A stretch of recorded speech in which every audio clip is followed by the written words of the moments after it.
কবিতার বিষয়বস্তু হচ্ছে একটা মানুষ মারা গেছে।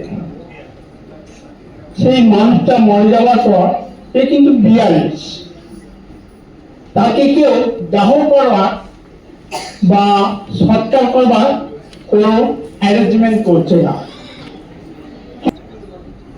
একটা লাশ খাবার নিয়ে হেঁটে চলেছি নদীর পাড় দিয়ে। দাহ করার জায়গা পাচ্ছি না খুঁজে। তোমরা একটু আগুন দিতে, মুখে অগ্নি করে নদীর জলে দেব ভাসিয়ে। কেউ দেয় না, রাস্তার পরিচয় অজানা বলে।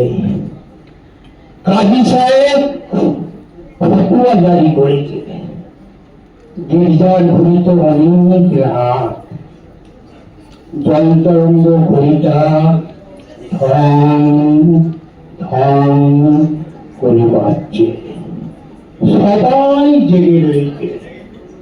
আমি রাস্তা কাঁধে নদীর সাঁকো পেরিয়ে হাঁটছি নতুন যুগের মানুষদেরকে, যাদের পায়ের তলার নিচে রাতটাকে রেখে দেয় আমিও ঘুমাবো চির শান্তিতে।